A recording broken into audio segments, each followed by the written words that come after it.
You wanted the best. You've got the best podcast, the hottest podcast in the world. The Chris Voss Show, the preeminent podcast with guests so smart you may experience serious brain bleed. Get ready. Strap yourself in. Keep your hands, arms, and legs inside the vehicle at all times, because you're about to go on a monster education roller coaster with your brain. Now, here's your host, Chris Voss.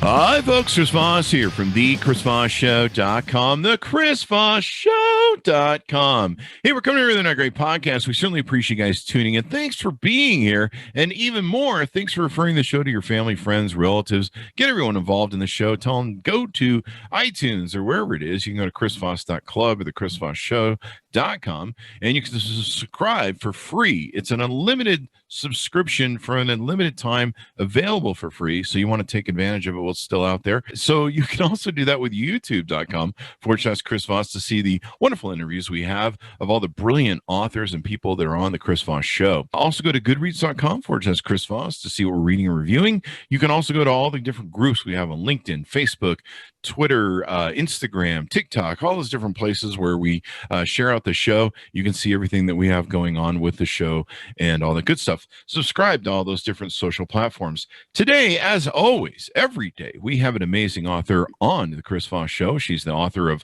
4 books, and the newest book she has coming out June 1st, 2021. It's entitled Welcome Home, A Guide to Building a Home for Your Soul. I think I'm going to really like this book because I've been doing a lot of soul searching. I think we all have, and value searching. The name of the author is Najwa Zebian. She's going to be talking to us today about her book and everything she's been working on, and she's got an amazing career that she's had. And this episode is brought to you by a sponsor, ifi-audio.com, and their micro iDSD signature. It's a top-of-the-range desktop transportable DAC and headphone app that will supercharge your headphones. It has 2 brown burr DAC chips in it and will decode high-res audio and MQA files. We're using it in the studio right now. I've loved my experience with it so far. It just makes everything sound so much more richer and better and takes things to the next level. IFI Audio is an award-winning audio tech company with one aim in mind: to improve your music enjoyment of quality sound, eradicate noise, distortion, and hiss from your listening experience. Check out their new incredible lineup of DACs and audio enhancement devices at ifi-audio.com. She is a Lebanese-Canadian activist, author, speaker, and educator. Her recent book, Welcome Home, A Guide to Building a Home for Your Soul, is going to be what we'll be talking about today. Her search for a home was central to her early years as she struggled to find her place in the world. She became a teacher and a doctoral candidate in educational leadership as she began to write in an effort to connect and heal her first students, a group of young refugees. She found that she was also writing to heal herself. The author of 3 collections of poetry, she delivered the TEDx talk, Finding Home Through Poetry, and recently launched a digital school, Soul Academy, and a podcast, Stories of the Soul. Her work has been featured in the New York Times, Glamour, Elle, Canada, Huffington Post, and more. Welcome to the show. How are you? I'm doing really well. How are you? There you go. We're doing excellent. Congratulations on the book coming out June 1st. People can take and order that baby up. Give us your plugs where people can order that on the internet and find out more about you. Yeah, so you can find me on Instagram, Facebook, TikTok, Pinterest, LinkedIn. It's all, and YouTube. It's all the same username. It's at Najwa Zebian, NAJWAZEBIAN. And you can find Welcome Home literally wherever books are sold. And for those who are watching, that's what it looks like. There you go. Beautiful cover, by the way. Yeah, thank you. So I would love to actually talk to you about how the thought process behind the cover at some point. Oh, well, do you want to start doing that? We'll just go right up the top with that. Good.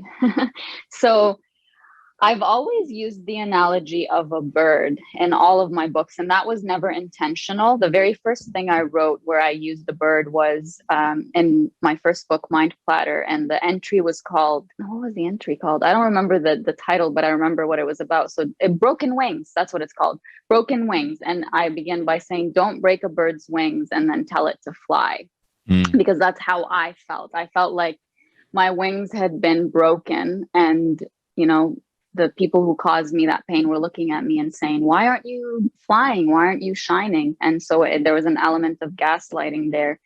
And I found that I wrote about it in my second book and in my third book, just the analogy of I'm a bird and I have this freedom. And sometimes I choose not to use that freedom because I allow myself to dip into that pain that others have caused me and say, you broke my wings, or you weakened my wings, or you led me to a place and now I'm lost and I don't know how to get back, when really what I needed to be believing in was my ability to say, you know, I can fly on my own. I don't need you, and I can heal on my own. I don't need you. So in Welcome Home, the analogy of a bird coming back to its nest, it's me coming back to myself. It's the person reading the book coming back to themselves.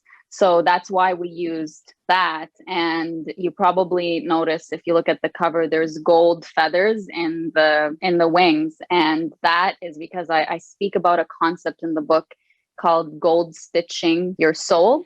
So after you go through some kind of experience that breaks you, I say, stitch your soul back together with gold. Don't look at yourself as I'm only healing if I can go back to the version of myself that I was before the pain. Instead, accept the fact that you are broken. You are now broken. And all you have to do is, now that you are just broken wide open and you're in pieces, what usually happens is that we don't really know ourselves before we break in a way that opens our eyes up to what is actually within us. All of those pieces, now that you're broken, you could look at each one of them and say, oh, you know, I'm an empath. Oh, I'm somebody who loves giving. Oh, I'm somebody who is very forgiving. And now you see all of that. And instead of saying you deserve to be broken into those pieces, you say, I embrace those parts of myself and I'm going to put them back together, stitch myself with gold, and create this new masterpiece. So that's where the cover of Welcome Home comes from. That's pretty amazing. And don't you do some writing on, you know, Phoenix from the ashes and things of that nature? Yes. And that's a part of your work.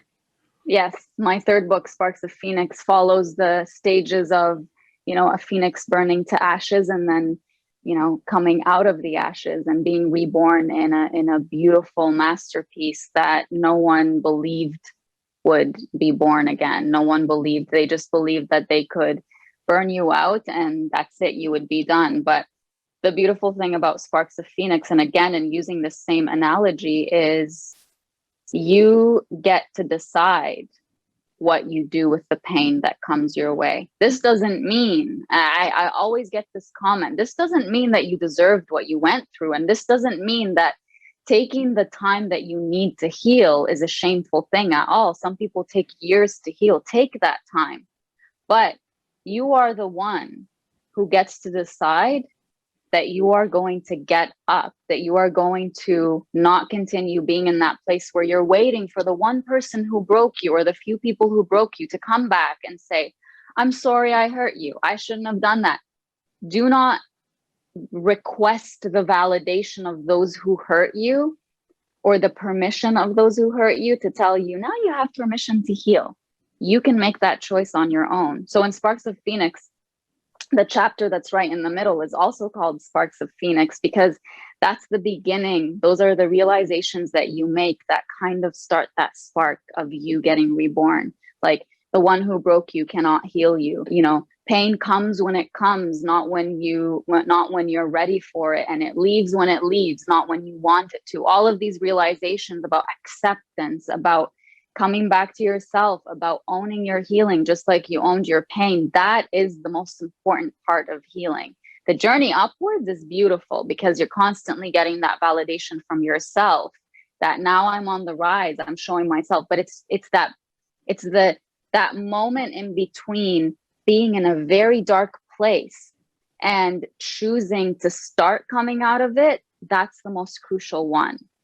Yeah. That's really beautiful. You know, a lot of people are afraid to embrace their brokenness or their pain or face being broken or the fact that they are broken. And they can never reconcile it until they do. Is that correct? Absolutely. I think when you judge yourself based on what you went through, when there's an element of, and I talk about this in Welcome Home, when there's an element of you taking every single break that happens in your life and whatever ending it leads you to, when you take that one ending and make it confirm for you whatever belief it is that you have about yourself, you get stuck in not wanting to accept this ending without getting the closure that you need, or without turning it around and changing the narrative so that that ending doesn't happen, or it happens on your own terms. Because you think, if I change this one ending, I change all the other endings, or I change the ending belief that I always go back to, which most times is, I'm not worthy, I don't deserve love, I don't deserve attention, I don't deserve effort. So you think by changing that one ending, so you resist accepting that you're broken. You resist accepting that something happened that you yourself need to recognize this is wrong. And me walking away doesn't mean that everything that I gave is, it wasn't worth it. It doesn't mean that everything that I gave went to waste or I was taken advantage of or whatever. I could say what I gave, what I invested in someone. And this goes back to the message in Welcome Home. Stop building homes in other people. When we build homes in other people, we invest parts of ourselves in them. So all of that love that we put in someone else, that we give someone else, all the time we spend on them, all the money we spend on them, anything that we invest in a relationship with another person, not necessarily just romantic, but all relationships, even in the workplace, it's because we believe that there will be a return on that investment, which is that place that I'm investing in, that home that I'm investing in. I can come home to it at the end of the day, and all of the stuff that I've put in it is available to me. And so what happens when that person walks away, or when you lose that job, or you lose that sense of identity that you had for so long, all of that stuff that you put in there goes away and you genuinely feel empty. And you're also used to investing so much, and you have all this new, this new growth within that you want to continue invest because you're so used to giving, and it has no place to go. And the beautiful thing is, instead of dwelling on why someone isn't continuing to take what you have to give, you have to realize that all of that stuff that you're creating belongs to you, and you deserve it. So start building that home within yourself. And to do that, you have to recognize that break that you experienced, that whatever situation it was that caused you pain, you must come to terms with it. You must accept it. And you must say, this will not be easy, because I'm so used to seeing myself through other people's eyes. I'm so used to getting that validation externally, that that what I have to offer is worth it. And now, how do I get that validation? I don't know how to give that validation to myself. So the journey back to yourself, back to building a home within, begins with that recognition. And the road that leads you to the land on which you will build a home within is all about recognizing all of the roadblocks that you have in your way, which could be beliefs that you've developed from a young age, which could be, I don't want to feel this pain. I don't want to accept that someone broke me. I don't want to accept that I've been, lied to. And you break those roadblocks and turn them into road bricks that will lead you to that land where now you can say, okay, now that I've resolved all of that, I am ready to start accepting myself. I'm ready to build that strong foundation of a home within, where everything that I'm so used to giving to other people, now I can start giving to myself. This is really brilliant. I went through experiences in my life. Howard Stern, there was a famous Howard Stern thing where when he had a breakup with one of the comedians early on the show, I forget his name, which is kind of funny because I don't remember his name, but I remember Howard Stern's name. And Howard Stern, when this comedian left the show, Jackie Matling, I believe, Jackie the Joke Man. When he left the show, he thought that he had lost his mojo, his talent, he couldn't do the show anymore. He'd lost his partner, and that partner was a large part of the show. And what happened was he discovered that he really was the show. He'd always been the show, and that he could replace this person. I went through the same thing with a business partner that I was friends with for 22 years and business partner for 13. And I thought, as us being a team, that a lot of my mojo, a lot of my creative process, I was the CEO, he was the vice president. I didn't realize I'd been carrying him all my life, and I could replace him with, a secretary for the amount of work and creativity he was contributing. But when we separated our partnership, I really felt lost. I felt like, oh my God, I don't, and what you talk about in having your own home, and you've been putting so much in other people's homes that you don't take care of your own, was kind of my position. And I went through the same catharsis where I realized that I'd always been the proponent. I'd always been the guy all these years. And I could just go keep being the guy. And I really didn't lose a part of me. I actually lose something that was a weight on me. And so it was an interesting journey that I went, and cathartic thing. And I think a lot of people do sometimes with their relationships. Yes, absolutely. In any relationship. That's why I said it's not just romantic relationships. We build our sense of who we are through the way that the world around us sees us. And it's usually, and I also talk about this in Welcome Home, one of the biggest barriers on your journey to changing is that little audience that you have in the back of your head. And they're usually people that like a business partner or a former business partner, an ex, family.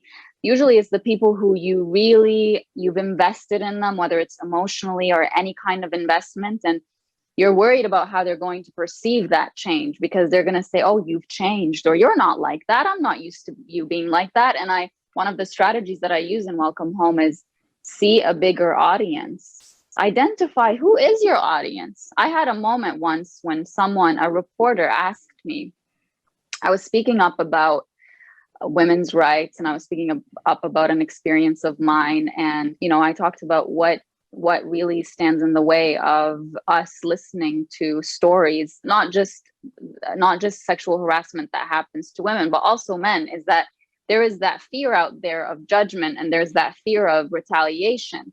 And so the reporter asked me, aren't you scared that what you're saying is going to put you in a worse position? And I said to her, I am not an amplifier of the voice of bullying, hatred, the people who incite fear.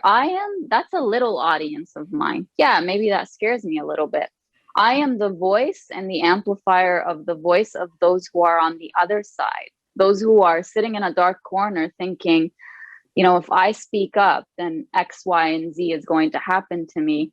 And I'm the one standing here saying, do it, speak up. So the audience that you are serving, the audience that would benefit from you actually changing and speaking up for yourself and becoming a stronger person, is usually 99% of the real audience that you have. And it's that 1% that stops you and slows you down. And at the end of the day, if they are people who really, really love you and care for you genuinely, they wouldn't be part of that 1%.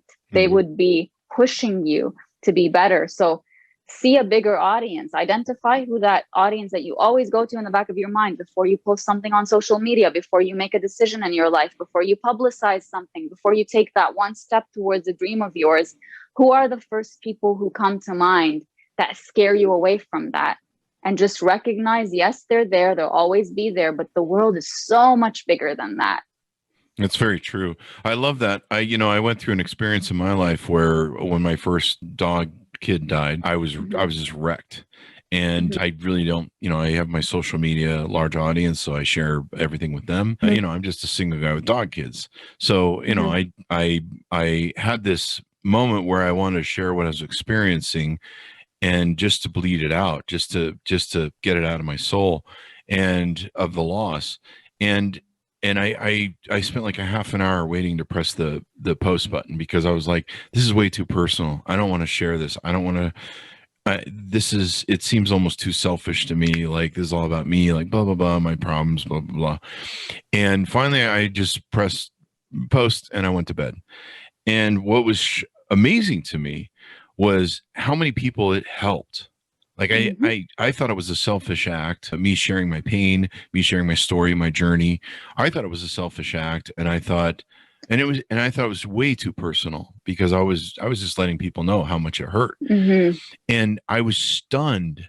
And it's one of the lessons that I've had to learn, in being authentic and everything else, was how many people, like you said, the audience it spread to. I had people write me that, oh my God, I realized I never had closure in the death of my animals, the death of my dad or my family. I never got closure. And me watching you go through the experience and share it made me realize, wow, I need to wrap that up myself. It was astounding how many people it really helped.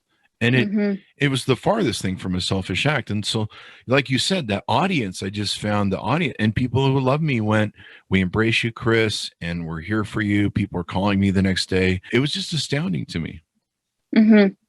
Have you ever heard of the saying that goes, grief is just love with no place to go? No, wow, that's beautiful. So in your case, you were experiencing grief. You had that intensity of love, and it had nowhere to go because the place that it went was just lost by you.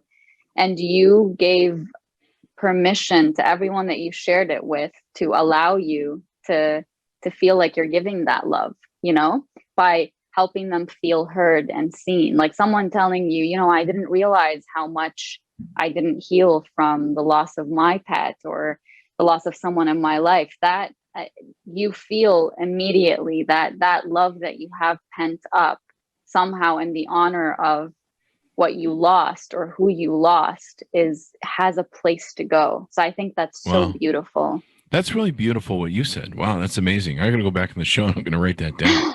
That's just extraordinary. One thing you mentioned back, I'm going to fall back probably 2 or 3 topics ago, but you talked about how people, we talked about how people don't come to grips with being broken and their grief and stuff. And sometimes what I see in a lot of people is the imprint and the struggle they have with their ego of a loss, whether it's with a spouse or a boyfriend or a girlfriend or a business partner. Like I struggled with that when I went through my challenge of like, who am I and what am I and where am I? And a lot of people really struggle because they won't sit down or I think they won't. I'm gonna leave this to you to tell me. But sometimes they're stuck with that imprint and they just carry it with them. Like if someone cheats on them or whatever it is, they carry that forever. And it's such an insult to their ego that they can't let it go, and they just carry it like this sick stone everywhere. And is dealing with your broken pieces, dealing with some of that thing, a way to try and come to grips with that or reconcile it? So what happens in cases like that is carrying an identity of, I'm somebody who was wronged, I'm somebody who was let down, that is so much easier to carry than to actually have to deal with yourself and with who you are. So you'd rather stick to that identity because it gives you a definition. I'm somebody, it makes you feel important in some way. I'm somebody who's been blah, blah, blah. I'm somebody who was treated a certain way. Instead of just saying, I accept that doesn't define me, but oh, wait a minute. If that doesn't define me, what does? That's the hard part. That ego that comes in the way is just our own resistance from coming, or in the face of coming home to who we are. We don't know ourselves. So many people spend their whole life not knowing who they are. So in Welcome Home, I do talk about how your ego, it's there to constantly make you feel that sense of whatever that belief you have about yourself. It's going to continue to prove it to you so that you can feel that sense of like drive, like, people who just want to succeed in life so that they could show someone who hurt them in the past, see, I'm doing better. That's not authentic growth. Authentic growth comes from being able to forgive that. That's why one of the rooms or chapters in Welcome Home, one of the rooms that you'll have in your home is the room of forgiveness, which is all about letting go, not about saying that was okay. It's about not defining yourself by those finite moments that happened in your life that you've made into infinite because you continue to define yourself that way. You let go of what that moment in time, what that event told you about yourself, and you can come at it from a more empathetic angle towards yourself and towards the person who hurt you. And I'm not saying like, say, oh, you know, everybody deserves to be loved and they did it because they were in a bad place. I don't mean that. I mean, just saying, you know, someone can't meet me past where they've met themselves, and saying, you know, if someone had the ability to hurt me in that way, it doesn't mean anything about me. And if that's their responsibility, that's their weight to carry, not mine. But we end up carrying that weight ourselves, because if they hurt us that way, we already believe that we deserve to be hurt, and we don't want to deal with that belief about ourselves. We look at that and say, oh, you did something that confirmed for me something that I believe about myself, and that really hurts. But we don't want to go from the point of why does that event hurt so much to what is it that I need to heal about myself, so that in the future, if somebody were to do that to me, I could look at that event and say, that had nothing to do with me. I didn't deserve that. So that's what stands in the way. It's you not knowing where to begin with dealing with your own self and defining your own self. Because once you do, like, think about it this way. Once you've built a home within yourself, and once you've genuinely believe that your authentic self, and I lead people through exercises in Welcome Home to get in touch with who you authentically are, without labels, without what your age is, without what your gender is, without just getting in touch with who you authentically are on the inside. And people ask me, how do I differentiate between who I am and who my ego tells me I am? I always say your ego is very reactive. It's if somebody opens a door for you and, you know, they closed it in your face before you even got there, your ego says, see, that person doesn't care about you. And that proves to you that people don't care about you, that you don't deserve to be cared about. That's your ego. It's very reactive, and it's constantly taking things personally. Who you authentically are is that calm, peaceful being within you that is so detached, like not unaware, aware of what the world is doing to you, of what's happening around you, but detached from what that awareness means about you. So once you build a home within yourself, what that means is that you see yourself through your own eyes. When you look in the mirror, you're able to see the way that you feel about yourself on the inside. You know what? I tried really hard. You know what? I'm an honest person. I gave truth to that person who lied to me. Just because they lied to me, it doesn't mean, you know, the other word that I could define myself by, or the phrase, is not worthy of being told the truth. No, change that. You're not actually saying that to yourself. What you really believe about yourself is all the beautiful things you have within, even if they are areas of improvement. But you are the one who's giving that voice, not anyone else around you, and not your ego. Once you do that, you can genuinely come home to yourself at the end of the day and say, this is what happened from my point of view. I don't need someone else's validation that what happened actually happened, and that what happened is worthy of, you know, me setting some kind of a boundary, or reinforcing some kind of a boundary, or breaking my connection to this person. You are, this is going to be a very powerful statement. You should never be your plan B, C, D, or whatever for yourself. So it's not just when there's no one else out there that's giving you validation that you're like, okay, I guess I have to come to myself. No, you are your plan A. You come to yourself first for everything that you need, and to come to the realization of what you need from others. You are that point of reference. You're not a backup plan. Your own definition of who you are, your authentic self, isn't based on, you know, the priority isn't to see yourself through someone else's eyes. The priority is you see yourself through your eyes. You could be aware of how others see you, but that's not your first point of reference. And it's just, I think it's so powerful and so beautiful and so freeing and liberating to live that way. Yeah, that's brilliant. So would a good analogy be, don't let other people define you, define yourself?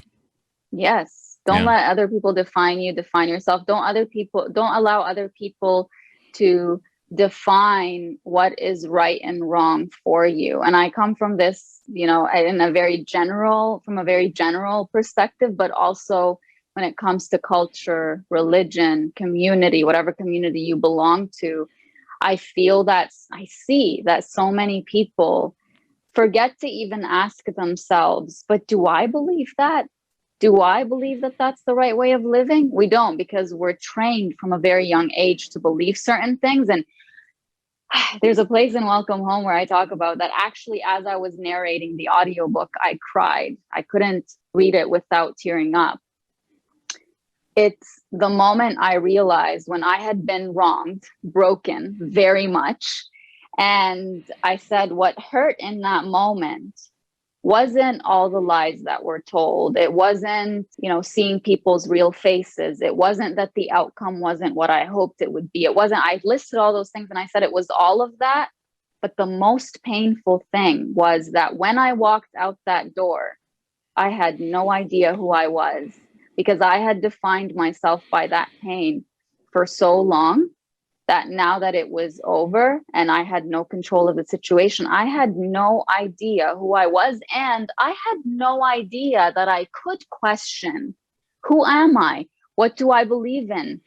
Do I really have a choice? Because I always came with this internalized, almost like it was part of my being, that I'm somebody who is always wronged by others. And even though that may have been true, that wasn't who I was. That was what was happening to me. And so when you come to terms with the fact that you really don't know who you are and that you've never given yourself permission to contemplate that question, and the reason I'm saying, don't let anyone define right and wrong for you, is a lot of the times when we think of how do I know who I am, we see it as more of a spiritual, inspirational kind of thing. But knowing who you are is through action, right? The moment you start actually asking, seeking validation from within, what happens is when what your inner self is telling you and what your authentic self is telling you you need to do in your life to actually embrace who you are, but you are still allowing voices and rules and yes and no from external sources to stop you from moving in the direction that embraces through action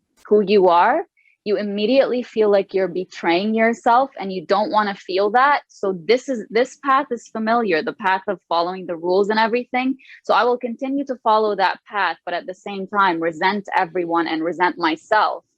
So that's what stops us from answering that question. Who am I? That's amazing. Wow. Yeah, you should. Are you a psychologist? I mean, it's brilliant. I feel by experience. Yeah. I know. We kind of reach that eventually, don't we? This is really brilliant. So in the book, you have different.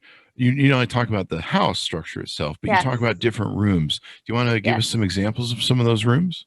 Absolutely. So when I thought of how do you take that inspirational idea of building a home within yourself, that concept, and make it practical, I thought, think about a house. What makes a house a house?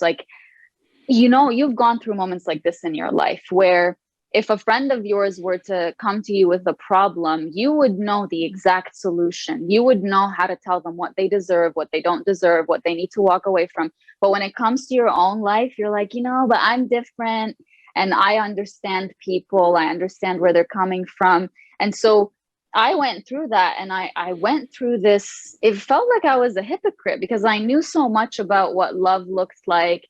I knew so much about what living authentically looked like, but I wasn't putting it into action. And I asked myself, in the context of building a home within yourself, how does that apply? And it is this: You could have all the elements that make that home, which are your understanding of love, your understanding of forgiveness, getting clarity on your life, surrendering to your positive and negative emotions, having compassion. Those are all rooms, by the way, in Welcome Home. But what is it that makes that a home? It's the togetherness of all of that. And what causes that togetherness? It's a strong foundation. And once that came to me, I was like, oh my God, this is why I know so much, but I don't apply it, because the foundation of self-acceptance and self-awareness is not there. I hadn't fully accepted myself, my authentic self. I just thought, if I learned everything about self-love, and if I learned everything about being authentic, that's enough. If I could speak about it, but I wasn't applying it, because myself, my own self was being rejected by me. I wasn't seeing myself for who I really am. And maybe that in certain moments meant that I thought I was a lot stronger than I actually was, because I wanted to be a lot stronger than I actually was. But so the foundation, so in Welcome Home, you'll find the chapters of the road to home. So again, beginning with, coming to a place of understanding that I need to I need to accept certain endings in my life. I need to debunk all the myths that I've told myself about myself. And I need to get to a place where I'm ready to come home to myself. After that, you start with the foundation of the two elements, self-acceptance and self-awareness. And through that, I guide you through going back to your earliest memories of forming those core beliefs about yourself. And I talk about my own story, the first time in my life where I looked at what I was missing in my life, which was love and belonging and feeling like I had a strong, loving family, because at the time my family was between Lebanon and Canada, and I spent quite a bit of time with different relatives. I wanted that consistency, that home. And as an 8 or 9-year-old, I remember the first moment I thought when I saw, my cousins with their parents opening gifts, and I wasn't part of that. Just one second. And I wasn't part of that.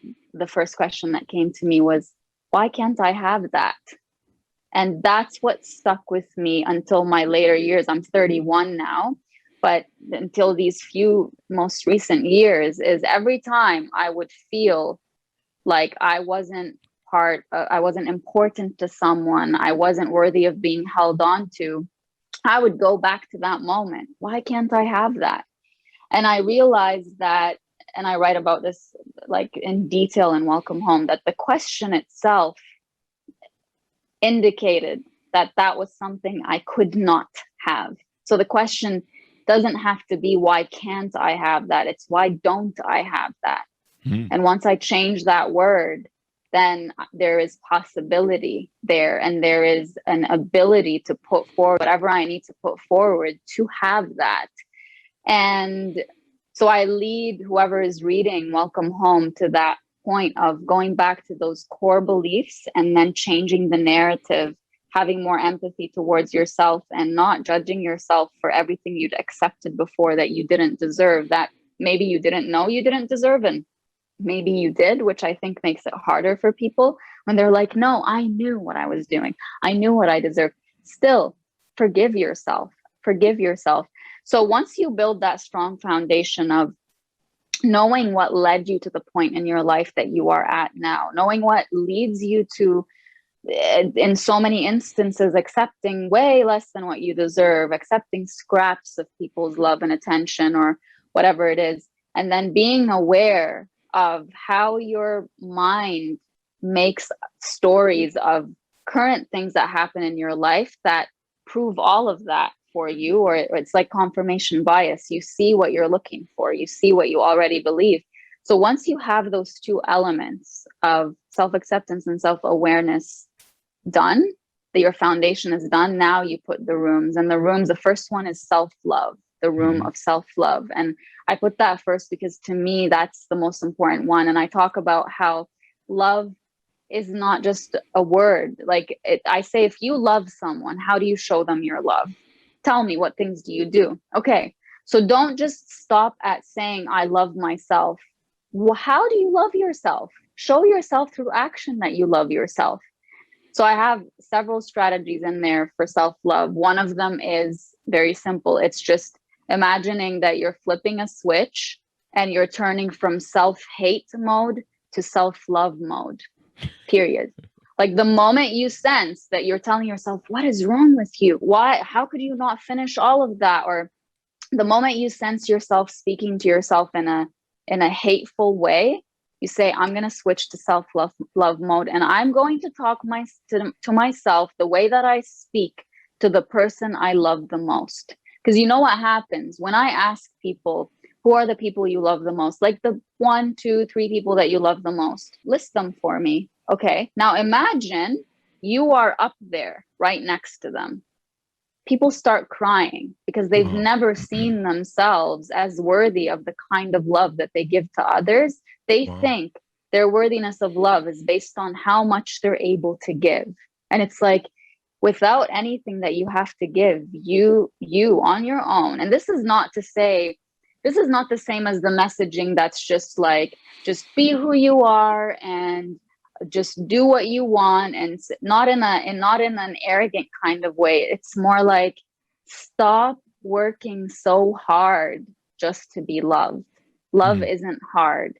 Just like you give love so easily to others, you deserve that love in return, first of all, from yourself. So that's self-love. And then the forgiveness room comes next. And so I called the strategies in each room in a way that would reflect, it was kind of like furniture or an element that is like real. So in the self-love room, I call them gems, because I imagine the self-love room to be full of like really beautiful, authentic things. And in the forgiveness room, I call them outlets, because to me, forgiving is letting go, which means you need an outlet. Just like we talked about grief, you need an outlet for that pain. You need to be able to let go. And the question I begin contemplating in the forgiveness room is, how far back do I have to go? And who do I have to forgive? Do I have anything to forgive? I feel like I haven't really let go of the ways I've been wronged. I always come back to that, right? Like I define myself by what people have done to me, and it gives me a sense of importance. But really, at the end of the day, it hurts because I'm still allowing them that kind of power.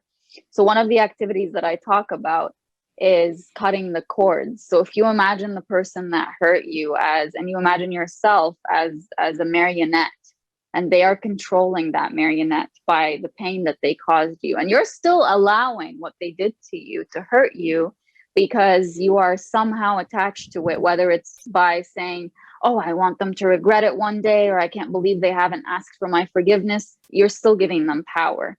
So I get you to imagine taking scissors that are made of the foundation of your home, which are that self-acceptance and self-awareness, the 2 blades, and you go to each cord, each thought that you have that ties you to that person, and you just say, I accept you and I release you. And to me, that was one of the most powerful things that I could do. So in the forgiveness room, I give various strategies to be able to forgive. And I also talk about my own story of how I got to that point. And then we have the compassion room, which is the only room in your home that you're allowed to allow people in. So, you don't allow anyone into your self-love room. That's yours. You don't allow anyone into the forgiveness room. That's yours. Whether someone apologizes or not, you're still the one in charge of that forgiveness. The compassion room is all about, do not allow someone to enter your home without compassion. Don't allow someone to enter your thoughts or to affect your opinion of yourself through their opinions, or if they're not coming in with compassion. So this could be applicable in so many ways. On social media, the comments that you read that get to you, they get to you because you're still accepting someone who clearly has no empathy towards you and has no willingness to help you, because those are the 2 things that make compassion: empathy and a willingness to help. You're allowing someone who's not coming with that to affect you and to affect the way that you're feeling. So you can see that, but you can also say, you are not welcome in my home. You are not welcome into my thoughts. You are not welcome into my emotions. So compassion is one of the rooms where I also talk about, I give the analogy of, if you were inviting people over to dinner into your home, who would be on your guest list. Mm. And if somebody were to enter your home and they started, they insulted you or they insulted someone that you love, would you invite them again? The answer is no. So why do you allow, right? So why would you allow someone in real life who, say you were close with them, you built some kind of connection with them, and then they hurt you? Why do you still allow them power? Like, why do you allow them into your space, into your spiritual space, into your physical space? Why do you still do that? Because on a logical level, you know that you have the power to say no. And so I go back to, what is it that stops us from saying no? What kind of conditioning we've had that stops us from telling someone, you know what, that really hurt, and you don't deserve to be able to be welcome into my home. And then I talk about self-compassion, and I say, look at that guest list. Are you on that guest list? Do you sit with your guests and eat the food that you made? Yes? Mm-hmm. Okay, well then do that in your real life and give yourself what you so easily give to others when you invite them into your life. Then we get to the clarity room, and this is one of my favorites. The clarity room allows you to see yourself clearly through your own eyes. So all of that, those definitions, those labels that you and I were talking about, I allow you to just see them for what they are, understand where they came from, and say, okay, I get this, but this doesn't define me anymore. I define me. So one activity is called the strategies in this room are mirrors, because you're supposed to see yourself clearly. And I say, imagine a mirror that hasn't been cleaned in a long time, and you're looking at it, you're just going to see a blurry image. You don't know who you are. You're going to have to start cleaning it. And cleaning it is understanding all those labels that you've come to right now, where they're coming from, and saying, no, no, no, no, no. And I'm the one who gets to define who I see in the mirror. So the clarity room is one of the most powerful ones. And then we get to the surrender room. And while writing that room, I came to my own realization that I was talking about surrendering to emotions, and I was just talking about surrendering to the negative ones. And I use the analogy of like someone knocking on your door, right? Hear the knock. If you hear this for the first while, it's annoying. If you don't open the door, it's going to keep knocking. That's what pain does. Pain doesn't go away on its own. You have to feel it. You have to allow it in. I say, after a while, you get used to that. You get used to it. And you kind of forget that it's there, but it's still affecting the way that you live your life. So you adapt your life so that pain can still be there, waiting to be felt by you. But, you haven't really taken it out of the way. So it's kind of like you're making room for an unwelcome, like you're blocking out a certain room in your home that can be used, and you need space, but you're not giving yourself space because you just don't want to deal with it. So I say, have tea with your pain. That's one of the strategies in the surrender room, is have tea with your pain. And I call the strategy submissions, because you're submitting to what's going on in your life. So allow your pain in. When pain knocks on your door, open the door, let it in, have tea with it, understand it, then let it go, because there's another emotion waiting. So I realized after writing all of that I only spoke about negative emotions, and it opened my eyes to the fact that is mostly what I experienced in my life. And I always felt so ashamed to feel positive emotions. So I talk about how surrendering to your emotions is both allowing yourself to feel the negative, but also not being ashamed to feel the positive, and allowing yourself to feel the positive. Open yourself up to love after someone cheated on you. Open yourself up to a new business connection after somebody broke your trust before, And then after that, we have the dream garden, which is where you contemplate what your purpose in life is. And the strategies there are called watering cans. Because once you make a certain realization, you have to water it. And those realizations are all about, don't have such a strict plan for what your life needs to look like, and take the next step that you can take and be open. I talk about my journey of transitioning from teaching to writing, because I was going from a little classroom to a huge, massive classroom, which is the world. So I talk about that story and how I got there. And once you're done with that, there's the art of listening to yourself. I talk about the importance of going within instead of going without. And that's where you, again, get a new way of connecting with your authentic self in more practical ways. And after that, we have what rooms would you add in your home? And I talk about how I would add the writing room. And every room, by the way, has pillars that keep it up. And those pillars, the outlets or submissions or gems that I talked about are, they come under those pillars and help you. So for example, in the self-love room, one of the pillars is you are the source of your love. And I talk in depth about that. And then I give you strategies. For example, in the clarity room, I talk about the guilt that we experience when we are trying. Remember how I told you on your journey of discovering who you are, you have to do that through action. Like once you discover what you want to do with your life, you have to start working on it. And so I talk about how, I lost my train of thought.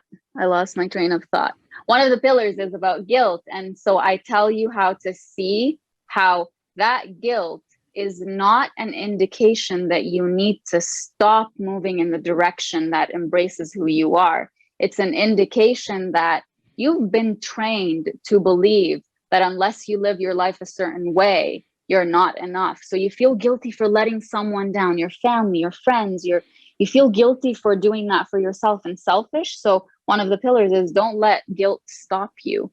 So in the room or rooms that you get to create your own pillars. So mine was, I would add the writing room, and my only pillar would be write it as it is. And then at the very end, I talk about adapting to your new reality. And I talk about how after you've come home to yourself, you will have people in your life who will say, you're not like that, you changed. And I tell you how to respond to them. And I tell you how to tell them, I've grieved my past self, and I grieved her on my own, or I grieved him on my own, or whatever your gender is. It's your responsibility to grieve that person on your own. Now I am somebody new. And it's just like a powerful way to end this journey home to yourself. So I hope that gives a good explanation. Wow. I mean, you've inspired me so much, and hopefully my audience as well that are going to listen to this. This is just astounding. It's beautiful. And everyone should be picking up this book. I'm going to share it with a lot of my friends. And of course, we'll be sharing it across our social media. But just extraordinary stuff in the analogy of the home and the rooms, the pillars, the outlets, and forming, that sort of thing inside of us. Because, there's a lot of people that say, well, you take inside of what you really can't conceptualize that. But what you've done with your book is you've made it so there's a conceptualization that people can align with the analogies and be like, okay, well, I understand how to think about this and make a build of it. Yes. Thank you for saying that. I really wanted Welcome Home to be, because I started writing poetry and I started writing prose. Mind Platter is actually a reflection of my journals, which I self-published. Like it's a compilation of my journal entries. And so I started with that, and I always got the comment that, your writing is deep. Like if I'm scrolling through Instagram and something pops up, I pause for a long time and it makes me think. And so I wanted Welcome Home to have that element of poeticness and realness and rawness, but at the same time, I wanted it to combine poetry, storytelling, and practical strategies, which I think self-help and self-development books nowadays are either just strictly stories and practical strategies, or strictly stories or strictly practical strategies. I wanted all of that. I want the person to feel heard, seen, understood, but I also want them to feel empowered to make that change. And through my own storytelling, it's saying, this is coming from a real place. This is not just me feeding you this information. So I'm really excited for the world to read this. This is going to be really awesome. June 1st, guys, it's going to be on shelves. You can take and pre-order it now. Thank you so much, Najwa, for spending time with us today and doing all this stuff and just enlightening us into everything that you've written here and everything that's in the book. Thank you so much for having me. And thank you to all the people who listen to this. And I'm sending you so much love and healing. And we're sending it back. Thank you so much. This is, like you said, the bigger audience that you're going to be reaching and sharing with the world.